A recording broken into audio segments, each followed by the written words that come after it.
അണ്ണ ആരാ തമ്പാനെ? അണ്ണ അണ്ണനോട് താല്പര്യമുള്ള ഏതോ സ്ത്രീയാ. സംസാരിക്കണ്ണ. ഹലോ, ആരാ? ഇത് മധു തന്നെയാണല്ലോ അല്ലേ? അതെ. ഞാൻ നിങ്ങളോട് ഒരു പ്രധാനപ്പെട്ട കാര്യം പറയാനാ വിളിച്ചത്. നിങ്ങളാരാ? ഞാൻ ആരാണെന്നുള്ളതൊക്കെ അവിടെ നിൽക്കട്ടെ. എന്റെ കയ്യിലുള്ള ഇൻഫർമേഷൻ നിങ്ങൾക്ക് വിലപ്പെട്ടതാ. നിങ്ങൾ ആരാണെന്നറിയാതെ ഞാനെങ്ങനെ നിങ്ങൾ പറയുന്നത് വിശ്വസിക്കും? എനിക്ക് പറയാനുള്ളത് നിങ്ങളുടെ സഹോദരിയെ വണ്ടി ഇടിച്ചു കൊന്ന അനൂപിനെ പറ്റിയാ.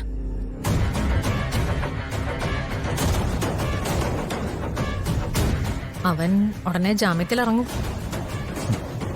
അന്ന് ഞാൻ അവനെ തീർക്കും. നിങ്ങൾക്കേ അവനൊരു ചുക്കും ചെയ്യാൻ കഴിയില്ല. അതിന് അവനെ നിങ്ങളുടെ കൈ കിട്ടിയിട്ട് വേണ്ടേ? അത് നിങ്ങൾക്കെന്നെ ശരിക്കും അറിയാത്തോണ്ടാ. ഞാനൊരു കാര്യം തീരുമാനിച്ച അത് നടത്തിയിരിക്കും. ജാമ്യത്തിലിറങ്ങിയ അവനെ എന്റെ മുമ്പിൽ കൊണ്ടുവരാനുള്ള എല്ലാ ഏർപ്പാടും ഞാൻ ചെയ്തിട്ടുണ്ട്. അതൊന്നും നടക്കാൻ പോകുന്നില്ല. അവനെ നിങ്ങളുടെ മുമ്പിൽ കൊണ്ട് തരാന്ന് പറഞ്ഞവര് ഒരിക്കലും അത് ചെയ്യാനൊന്നും പോകുന്നില്ല. അവരെ അനൂപിനെ രക്ഷിക്കും. തനിക്ക് അവന്റെ പൊടി പോലും കിട്ടില്ല. അങ്ങനെ എന്തെങ്കിലും സംഭവിച്ച അവന്റെയും അവന്റെ അളിയന്റെയും കുടുംബത്തില് പിന്നെ ഒരാളും ജീവിച്ചിരിക്കില്ല. അതൊക്കെ പിന്നീടുള്ള കാര്യങ്ങളല്ലേ. അതിനു മുമ്പ് അവരവനെ ജാമ്യത്തിലെടുത്ത് വിദേശത്തേക്ക് കടത്തിയിരിക്കും. അവരുടെ പ്ലാൻ എങ്ങനെ നിങ്ങൾക്കറിയാം? അതറിയാവുന്നതുകൊണ്ടാണല്ലോ ഞാൻ വിളിച്ചത്. എനിക്ക് പറയാനുള്ളത് ഞാൻ പറഞ്ഞു. നിങ്ങളുടെ സഹോദരിയെ വണ്ടി ഇടിച്ചു കൊന്നവൻ ഈസി ആയിട്ട് രക്ഷപ്പെട്ടു പോകുന്നതിന്റെ സങ്കടം കൊണ്ട് പറഞ്ഞു എന്നേ ഉള്ളൂ. തനിക്കെന്തേലും ചെയ്യാൻ പറ്റുമെങ്കിൽ താൻ ചെയ്യും. Good bye. Hello hello,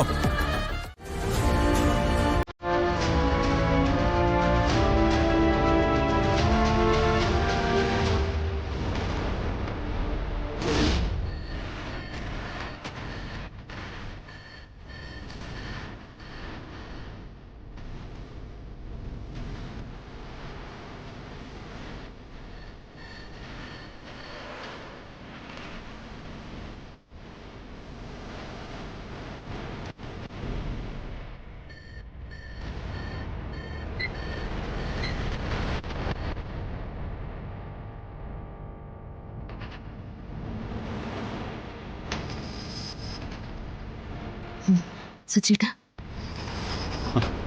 doctor അച്ഛനെങ്ങനുണ്ട്? സമയത്ത് എത്തിച്ചതുകൊണ്ട് രക്ഷപ്പെട്ടു.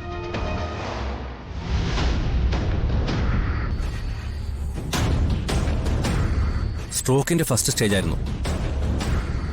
കുറച്ച് സമയം കൂടി കഴിഞ്ഞിരുന്നെങ്കിൽ ഒരു സൈഡ് പാരലൈസ്ഡ് ആയനെ. ഈശ്വര, എന്ത് സംശയം? നമ്മുടെ വീട്ടിൽ സംഭവിക്കുന്നതിന് പിന്നിൽ എന്തെങ്കിലും ദോഷമുണ്ടോന്നാ അച്ഛന് സംശയം തോന്നിയത്. എന്നിട്ട് എന്നെയും കൂട്ടി അച്ഛന് പരിചയമുള്ളൊരു ജോത്സ്യനെ കാണാൻ പോയി. അവിടെ ചെന്ന് ജോത്സ്യം പറഞ്ഞത് കേട്ടപ്പോ അച്ഛൻ ശരിക്കും ഞെട്ടിപ്പോയി. ജോത്സ്യൻ എന്താ പറഞ്ഞേ? നമ്മുടെ വീട്ടിൽ സംഭവിച്ച ഈ അപകടങ്ങളെല്ലാം വരാൻ പോകുന്ന വലിയൊരു ദുരന്തത്തിന്റെ ആരംഭമാണെന്നാ ആ ജോത്സ്യം പറഞ്ഞത്. പൂർവികന്മാരെല്ലാരും കൂടി ചുട്ടുകൊന്ന ഏതോ ഒരു ദുരാത്മാവ് വീണ്ടും നമ്മുടെ തറവാട്ടിൽ പുനർജനിക്കാൻ പോകുന്നു.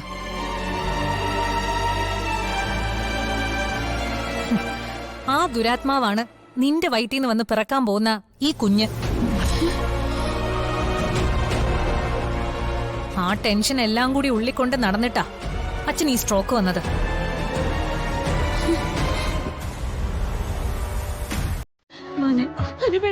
മീര, മീര, എന്ത് പറ്റിയടാ നിനക്ക്? ആകെ അങ്ങ് വല്ലാതായി പോയല്ലോ. അച്ഛൻ എവിടെ അമ്മേ? ഇതിനകത്ത് എങ്ങനൊരവസ്ഥ നിന്നെ വന്ന് കാണാൻ അച്ഛനാവില്ലടാ.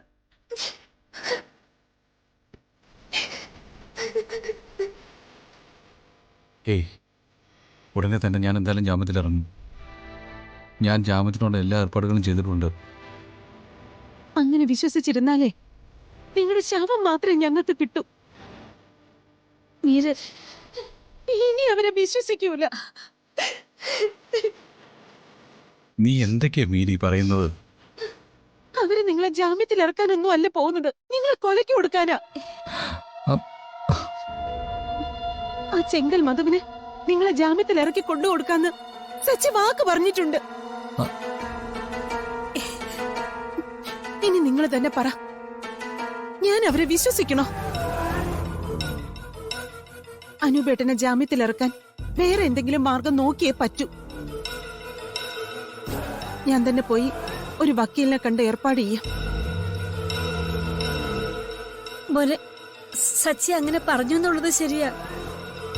പക്ഷെ അത് നിന്നെ ആ ഗുണ്ടയ്ക്ക് കൊണ്ട് കൊടുക്കാൻ വേണ്ടിയല്ല. അർച്ചനയുടെ കഴുത്തിൽ കത്തി വെച്ചിട്ട് ആ ഗുണ്ടകൾ നിന്നെ കൊടുക്കണമെന്ന് ആവശ്യപ്പെട്ടപ്പോ പിന്നെ ആ സമയത്ത് അവൻ വേറെ എന്ത് ചെയ്യാനാ? അവരെ രക്ഷിക്കാൻ വേണ്ടി അവനങ്ങനെ പറഞ്ഞു എന്ന് മാത്രമേ ഉള്ളൂ. അല്ലാതെ നിന്നെ അവൻ ചതിക്കുമെന്ന് നിനക്ക് തോന്നുന്നുണ്ടോ? അതറിഞ്ഞപ്പോ ഉള്ള സങ്കടം കൊണ്ടാ ഇവൾ ഇങ്ങനെയൊക്കെ പറയുന്നത്. ഗർഭിണിയായ ഒരു പെണ്ണ് ഒരു കൈക്കുഞ്ഞുമായിട്ട് ആ ഗുണ്ടകളുടെ മുമ്പിൽ ഇങ്ങനെ നിൽക്കുമ്പോ ആരായാലും ഒന്ന് പതറിപ്പോകും. അത് മാത്രമേ ഇവിടെ സംഭവിച്ചിട്ടുള്ളൂ.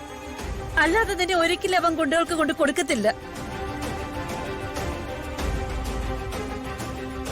ഇനി അതുകൊണ്ട് അവന്റെ ജീവിതത്തിൽ എന്തൊക്കെ പ്രശ്നങ്ങൾ ഉണ്ടാകുമെന്ന് ദൈവത്തിന് മാത്രമേ അറിയൂ. എന്തായാലും നമ്മുടെ കുടുംബത്തിലും നെല്ലിശ്ശേരി കുടുംബത്തിലും ആകെ ഒരു ദോഷകാലവാ. ഇതാണ് യോഗോഗി. പിന്നെന്താ ചെയ്യ?